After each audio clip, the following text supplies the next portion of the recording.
ნიკა გვარამიასა და ნინო შუბლაძის სამუშაო კაბინეტებში ფარული აუდიო და ვიდეო ჩანაწერებია გაკეთებული. ამის შესახებ რუსთავი 2-ის გენერალურმა დირექტორმა სპეციალურ ბრიფინგზე განაცხადა. გვარამიას ცნობით შუბლაძის შემთხვევაში ადგილი აქვს როგორც საქმიან, ისე პირადი ხასიათის ჩანაწერებს. მადლობას მოგახსენებთ მობრძანებისთვის. ვიდრე ძირითად სათქმოს ვიტყოდე, აუცილებლად მინდა გავიხსენო წინა წლებში და მათ შორის პირადად ჩემი არც თუ პასუხისმგებლობიანი დამოკიდებულება ფარული ჩანაწერების გავრცელებასთან დაკავშირებით. და ჩემი მხრივ მინდა ბოდიში მოვიხადო იმისთვის, რომ მონაწილეობა მაქვს მიღებული ამ მანკიერი პრაქტიკის ჩამოყალიბებაში.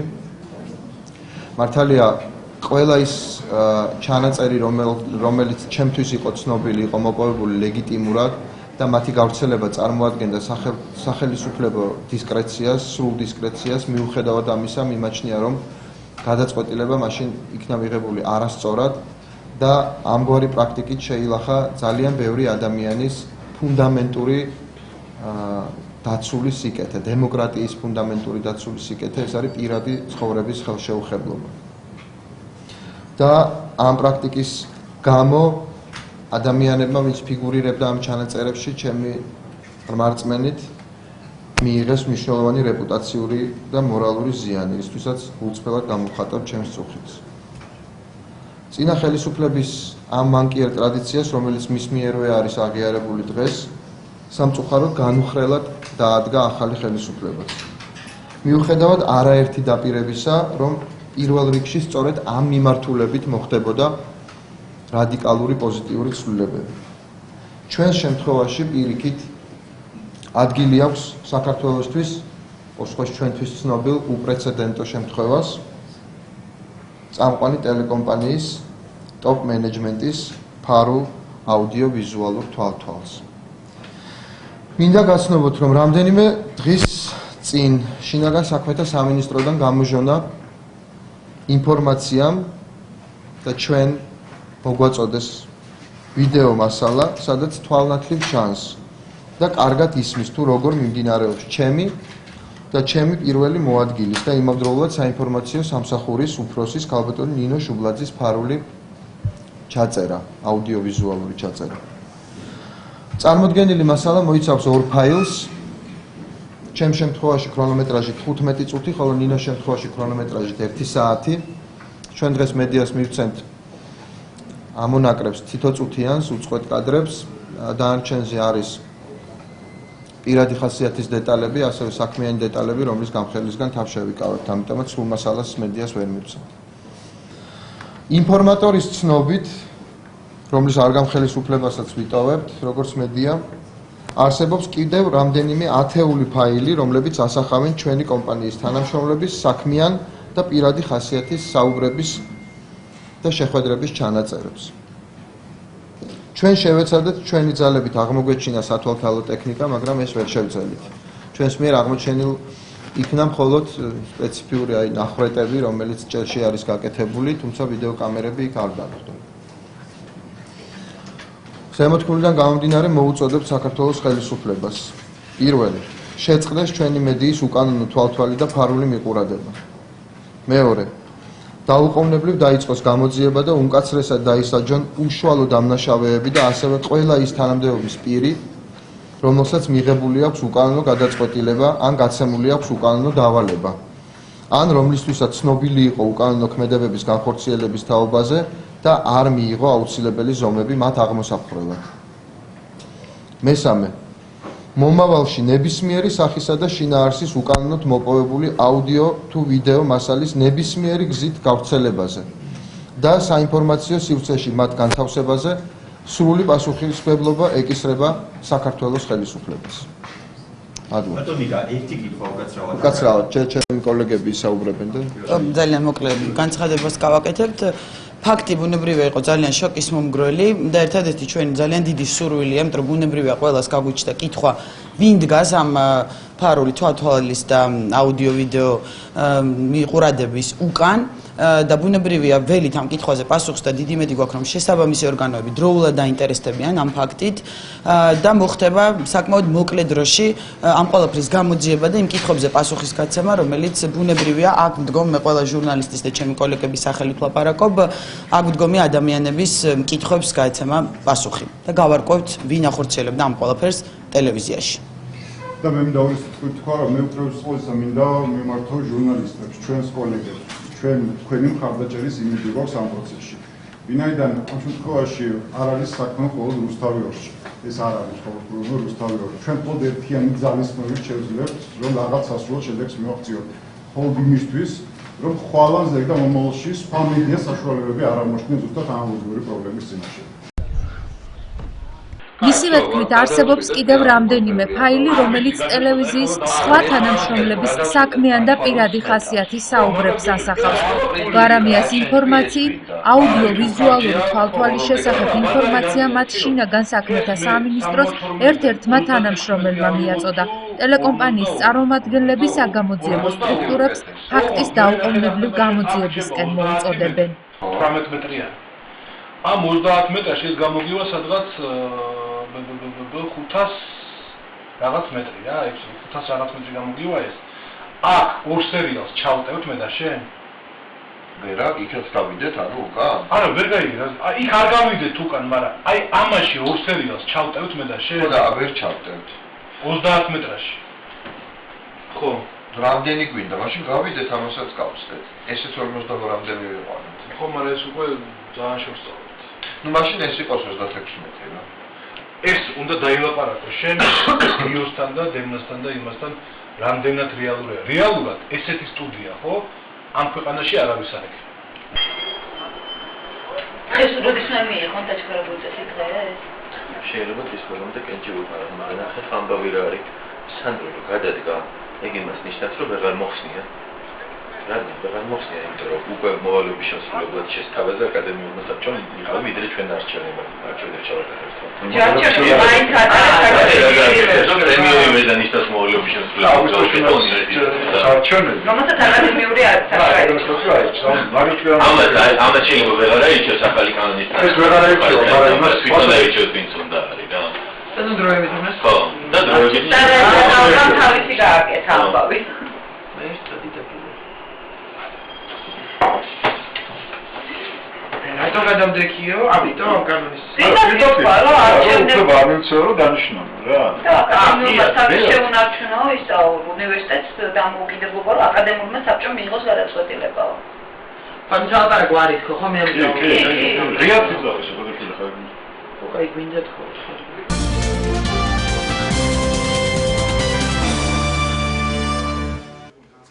პროკურატურამ რუსთავიორის განცხადების საფუძველზე გამოძიება დაიწყო. ყველა იმ ჩანაწერის ტექნიკური მოწყობილობის ამოღება მოხდება, რომელზეც ტელეკომპანია ფიქრობს, რომ საეჭვოა. დაიკითხება ყველაფერი, ვინც მომხდარის შესახებ ინფორმაციას ფლობს, მათ შორის რუსთავიორის თანამშრომლები, აცხადებს პროკურორი კოკა კაციტაძე. მისივე თქმით, მთავარ პროკურატურაში უკვე შექმნილია სპეციალური ჯგუფი, რომელიც საქმის გასახსნელად ყველა საგამოძიებო მოქმედებას ჩაატარებს. პროკურატურა რუსთავიორის წარმომადგენლებს გამოძიებასთან აქტიური თანამშრომლობისკენ მოუწოდებს, რათა გავრცელებული ვიდეომასალის წარმომავლობის და შესაძლო დანაშაულში მონაწილე ყველა პირის გამოვლენა უმოკლეს დროში გახდეს შესაძლებელი. ტელეკომპანია რუსთავიორის მიერ გაკეთებული განცხადების საფუძველზე საქართველოს მთავარმა პროკურატურამ დაიწყო გამოძიება საქართველოს სისხლის სამართლის კოდექსის 158 მუხლით კერძო საუბრების, კერძო კომუნიკაციის საიდუმლოების დარღვევის ფაქტზე. საქართველოს მთავარ პროკურატურაში უკვე შექმნილია საგამოძიებო ჯგუფი, რომელიც ჩაატარებს ყველა საგამოძიებო მოქმედებას და ყველა ღონისძიებას, რათა საქმეზე დადგინდეს ობიექტური ჭეშმარიტება. ამავდროულად ჩვენ მივმართავთ რუსთავიორის თანამშრომლებს, რომ მათ აქტიურად ითანამშრომლონ საგამოძიებო სამსახურთან, რათა უმოკლეს დროში მოხდეს გავრცელებული ვიდეო ჩანაწერების წარმომავლობის და ამ შესაძლო დანაშაულში ამ ფაქტში მონაწილე ყველა პირის გამოვლენა და დადგენა.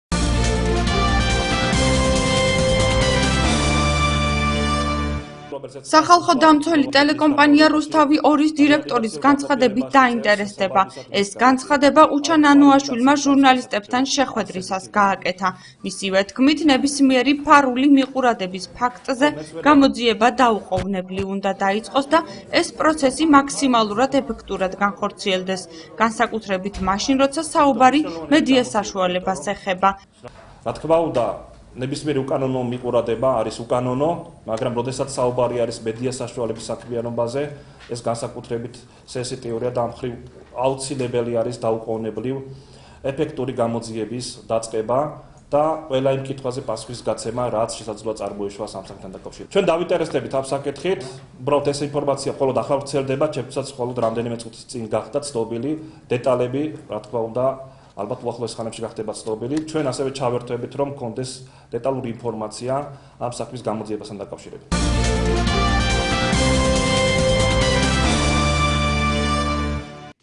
რუსთავიორთან დაკავშირებულ ფარულ ჩანაწერებზე გამოძიება სასწრაფოდ უნდა დაიწყოს, აცხადებს ვახტანგ ხმალაძე. დეპუტატის თქმით, თავდაპირველად იმის გამორკვევა უნდა მოხდეს, არის თუ არა ჩანაწერები ფარული და ხომ არ წარმოადგენს ცილის წამებას. ამასთან დეპუტატი არ გამორიცხავს, რომ ჩანაწერები სასამართლო ნებართვის საფუძველზე იყოს გაკეთებული.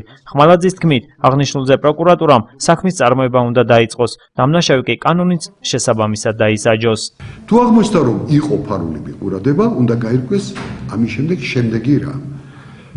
იყო ეს მიყურადება, ჯერ არ ვიცით ვინ ახორციელებდა, ხო?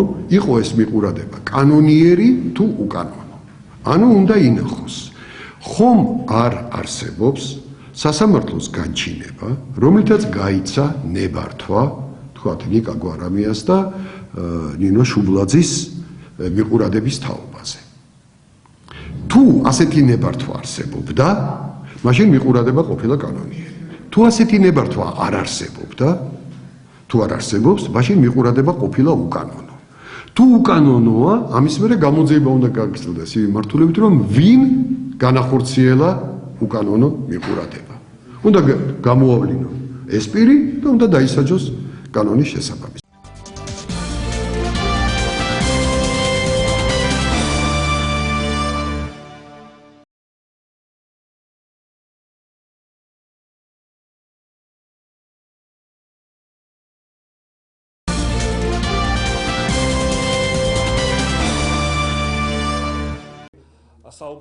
მიუხედავად იმისა, რომ პარლამენტის მიერ მიღებულ ანტიდისკრიმინაციულ კანონს დადებითად ვაფასებ, მნიშვნელოვანი შენიშვნები მაინც გვაქვს. ეს განცხადება უჩან ანუაშვილმა ჟურნალისტებთან შეხვედრაზე გააკეთა. მისი თქმით, სახალხო დამცველის აპარატის მთავარი შენიშვნა ჯარიმის დაწესების თაობაზე პარლამენტმა არ გაითვალისწინა. ასევე ბიუჯეტიდან დამატებითი თანხების გამოყოფაც არ მოხდა. როგორც სახალხო დამცველი აცხადებს, კანონი ძალაში გამოქვეყნებისთანავე შედის, რაც ასევე დარღვევაა და მისი აზრით ყოველივე ეს დისკრიმინაციის ყველა ფორმის აღმოფხურის კანონის ეფექტურ ქმედებას ეჭქვეშ აყენებს. ამ კანონის მერვე მუხლის მეოთხე პუნქტი კერძო, როგორც ფიზიკურ და იურიდიულ პირებს არ ავალდებულებს მიაწოდონ საქართველოს სახალხო დამცველს საქმის შესწავლისათვის აუცილებელი მასალები, დოკუმენტები თუ ინფორმაცია. ამ ფორმულირებით საქართველოს სახალხო დამცველს კერძო სფეროში მომხდარი დისკრიმინაციის სავარაუდო ფაქტის შესწავლისათვის მხოლოდ სავარაუდო მსხვერპლის განცხადება და მის მიერ მიცემული ახსნა განმარტება რჩება, რაც საქმის ყოველმხრივ შესწავლის შესაძლებლობას სამწუხაროდ არ იძლევა. შეიძლება ითქვას, რომ კერძო სექტორს კვლავ საქართველოს სახალხო დამცველის მანდატის სრულად გამოყენების განხორციელების მიღმა ტოვებს ამ კანონის სამსახით მიღება. მეორე, ასევე მნიშვნელოვანი შენიშვნა სახალხო დამცველის რეკომენდაციის შეუსრულებლობის შემთხვევაში ეფექტური მექანიზმი სასამართლოს მიერ, როგორც ადმინისტრაციული ორგანოს, ასევე კერძო პირებისათვის საქართველოს სახალხო დამცველის კანონიერი მოთხოვნის შეუსრულებლობისათვის აუცილებელი არის ადმინისტრაციული სახდერის ჯარიმის დაკისრება, რაც იყო ასევე მოთხოვნილი, მაგრამ არ იყო გათვალისწინებული. შესაბამისად, კერძო სექტორი კვლავ რჩება ამ რეგულაციების მიღმა. და მესამე ასევე მნიშვნელოვანი დეტალი, რომელიც აუცილებლად გვინდა რომ გავახმოვანოთ, სამწუხაროდ წარმოდგენილი კანონი არ ითვალისწინებს საქართველოს სახალხო დამცველის აპარატისთვის დამატებითი ფინანსური სახსრების გამოყოფას, ყოველ შემთხვევაში კანონში არ არის ეს გაწერილი, რაც გარდაუვალია ამ მნიშვნელოვანი დამატებითი ფუნქციის განხორციელებისათვის. დამატებითი ფინანსური სახსრები აუცილებელია სრულყოფილი საგანმანათლებლო საქმიანობისა და კვალიფიციური კადრების მობილიზებისათვის. ამასთან, კანონი არ ითვალისწინებს გარდამავალ პერიოდს და ძალაში შედის გამოქვეყნებისთანავე.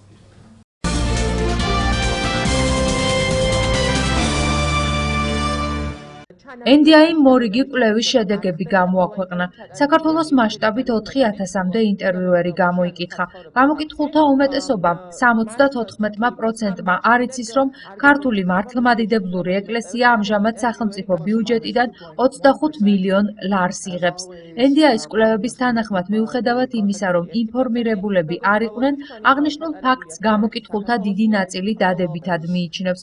გამოკითხულთა 21% ფიქრობს, რომ ეკლესიის მიერ ბიუჯეტიდან თანხის მიღება არასწორია.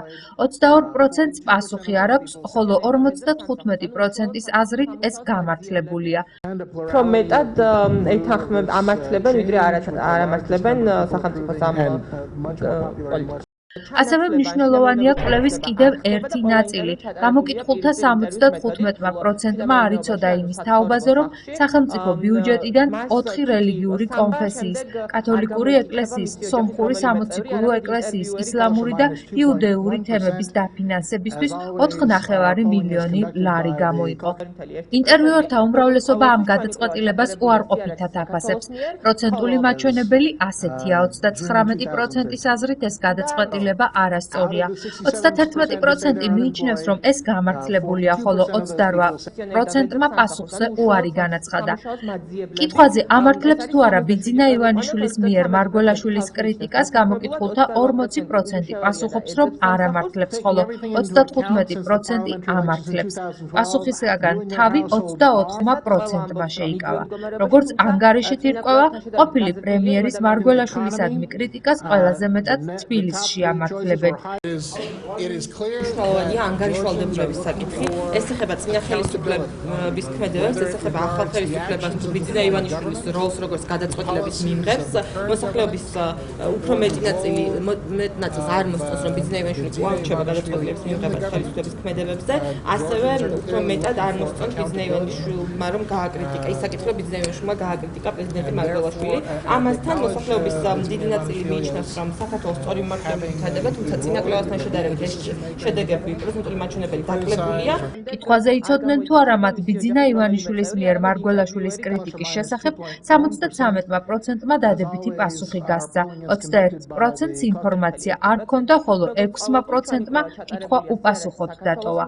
გამოკითხულთა უმრავლესობა კამპანიას ეს შენ გეხება გამართლებულად მიიჩნევს, ხოლო კითხვაზე ამართლებთ თუ არა ეს შენ გეხება კამპანიას, ინტერვიუერთა უმრავლესობა 62% ამართლებს, არ ამართლებს 10%. რომელიც არასამთავრობო ორგანიზაციებმა წამოიწყეს, დაახლოებით ერთი და იგივე პროცენტული მაჩვენებლით არის 45-53%-ზე იმ ადამიანების რაოდენობა, ვინც იცის ამ კამპანიის შესახებ ან არ იცის, თუმცა მთელი გამოკითხულებიდან, არა მხოლოდ იმათგან, ვინც იცის ყველასგან, აბსოლუტური უმრავლესობა ეთანხმება არასამთავრობო ორგანიზაციების კამპანიას და რუსეთ-საქართველოს ურთიერთობის შესახებ საუბრისას ქვეყნების ამჟამინდელ ურთიერთობას 17% მიესალმება, 74% უარყოფითად აფასებს.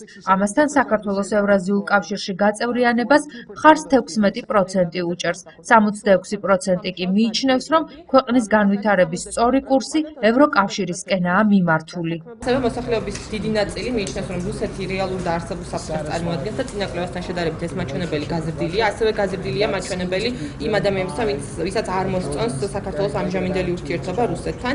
ეს ნეგატიური დამოკიდებულება რუსეთთან მიმართებაში ალბათ ყირიმში მიმდინარე მოვლენების არის გამოწვეული, რაც მოსახლეობას ასევე არ მოსწონს. თუმცა აქვე მოსახლეობის დიდი ნაწილი აცხადებს, რომ დიალოგის მომხრე არის და ვლადიმერ პუტინსა და გიორგი მარგველაშვილის შეხვედრასთან შესაძლო დისკუსიას ეთანხმება.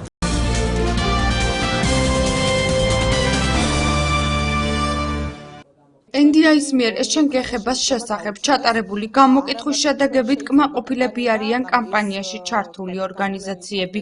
ნინო ლომჯარიას თქმით, შედეგები ცხადყოფს, რომ ქვეყანაში მოსმენების თემა საზოგადოებისთვის აქტუალურია. მიუხედავად ამისა, ამავე კვლევის შედეგების მიხედვით, გამოკითხულთა 43%-ისთვის კამპანიის შესახებ უცნობია. ორგანიზაციების წარმომადგენლები ამბობენ, რომ კამპანიის შესახებ საზოგადოების ინფორმირებულობის გაზრდაზე იმუშავებენ. იმუშავებენ. შეგახსენებთ, რომ NDI-ის მიერ ჩატარებული კვლევის მიხედვით გამოკითხულთა 45% კამპანიის შესახებ ინფორმირებულია, ხოლო 43%-ს კი ამის შესახებ ინფორმაცია არ აქვს. ამასთან გამოკითხულთა მხოლოდ 10% მიიჩნევს, რომ კამპანია მიუღებელია, 62% კი ამ კამპანიას ამართლებს. 62% ფიქრობს, რომ ეს კამპანია არის დროული, ეს ნიშნავს, რომ მათ აქვს ნამდვილად განცდა იმისა, რომ უსმენენ და ეს პრაქტიკა უნდა შეიცვალოს, ამიტომ მე ვფიქრობ, რომ ეს შედეგები ჩვენთვის არის ნამდვილად, ასე ვთქვათ, დადასტურება იმისა, რომ ჩვენ ვეწევით სწორად და სწორი მიმართულებით ამ კამპანიას. ჩვენთვის ძალიან მნიშვნელოვანია ის, რომ საზოგადოების ძალიან დიდი პროცენტი მიიჩნევს ადეკვატურად ამ კამპანიას, მიიჩნევს, რომ ჩვენ სწორად ვახდენთ საზოგადოებისთვის მნიშვნელოვანი თემების წინ წამოწევას და ისინი ეთანხმებიან კამპანიის სულისკვეთებას.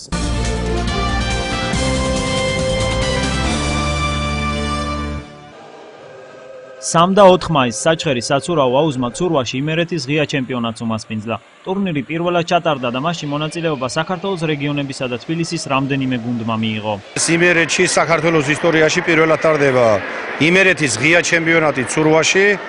მონაწილეობენ როგორც რეგიონები, ასევე ქალაქ თბილისის გუნდები და ასე ვთქვათ წარმატებულად მიდის დღევანდელი დღე. ტურნირის ორგანიზატორი საჩხერის საცურაო აუზი იყო. მასში მონაწილეობას ახალგაზრდა მოცურავეები იღებდნენ. 1999-2002 წლებში დაბადებული ბიჭები და გოგონები. სულ ტურნირში 80-მდე ათლეტი მონაწილეობდა. 1999 და 2000 წელს ბიჭები დაბადებულები და 2001-2002 წელში გოგონები. ეს ტურნირი ტარდება საფესტივალო ტურნირი. მე ვიცი რომ საქართველოში პირველად იმართება საჩხერეში ესეთი დონის ტურნირი.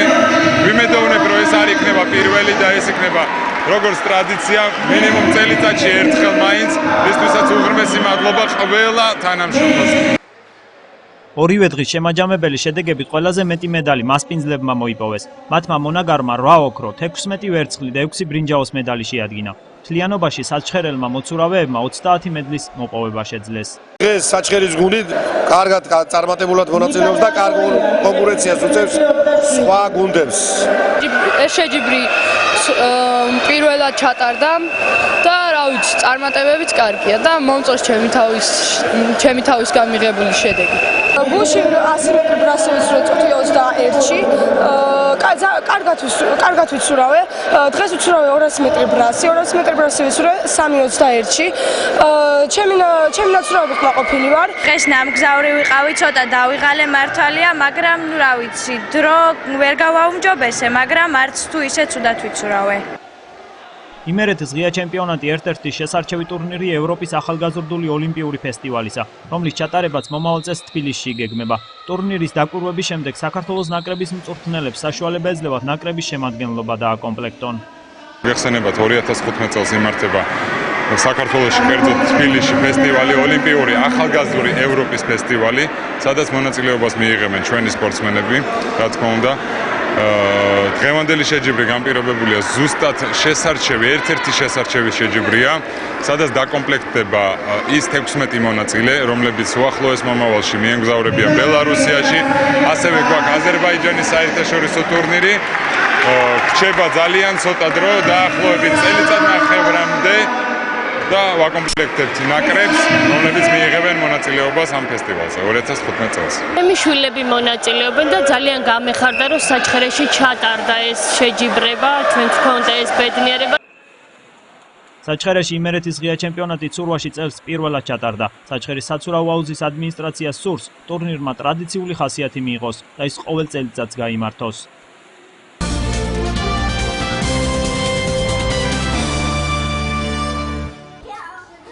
გაზაფხული შემოსულა ლენ.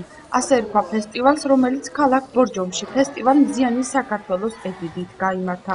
საქართველოს სხვადასხვა ქალაქების ანსამბლებთან ერთად ფესტივალში მონაწილეობას ჭიათურის საბავშვო მუსიკალური სტუდია ანცი მელომანები იღებდნენ. პროგრამის მიხედვით ანც მელომანებს დღის პირველ ნახევარში ექსკურსია ქალაქ ახალციხეში ჰქონდათ. სადაც ბავშვებმა ისტორიული რაბათის განახლებული ციხე დაათვალიერეს, სხვადასხვა ისტორიული ადგილები მოინახულეს და ივანე ჯავახიშვილის სახელობის სამცხე ჯავახეთის ისტორიის მუზეუმში დაცულ ექსპონატებს გაეცნენ. პირველად რაბათის ციხეში დავათვალიერე ყველაფერი და ეს ყველაფერი ჩემთვის ძალიან საინტერესო იყო. რაბათის ციხის შესახებ დღემდე წიგნებიდან ვიცოდი, ხოლო დღეს სინამდვილეში ვნახე ეს ყველაფერი. რაბათის ციხის დათვალიერების შემდეგ ანცმა მელომანებმა ფესტივალის სხვა მონაწილეებთან ერთად ბორჯომში გადაინაცვლეს, სადაც მაყურებელს თავიანთი რეპერტუარი გააცნეს. საქართველოს სხვადასხვა კუთხეებიდან ჩამოსულმა ფოლკლორულმა, ქორეოგრაფიულმა და ვოკალურმა ანსამბლებმა საკუთარი რეპერტუარიდან მრავალფეროვანი ნომრები ბორჯომის კულტურის სახლის სცენაზე წარადგინეს. ჭიათურის საბავშვო სტუდიამ ანცი მელომანები ფესტივალზე 8 საკონცერტო ნომერი წარადგინა.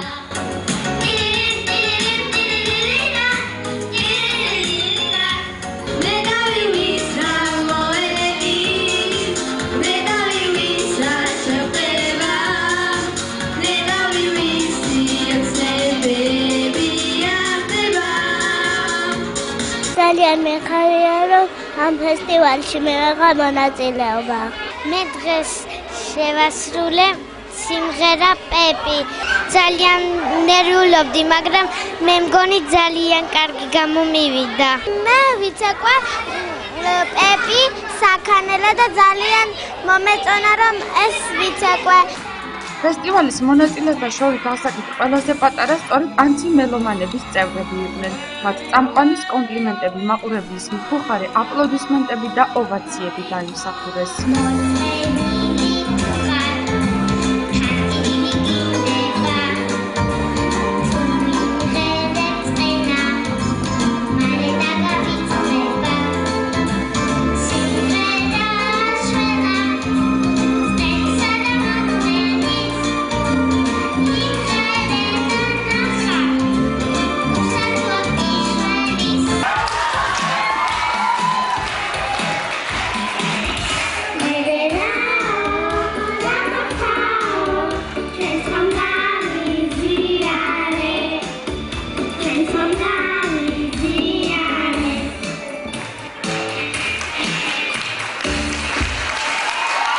გათროვი მე მიტომომცეს დიპლომი დიდი მადლობა ყველას.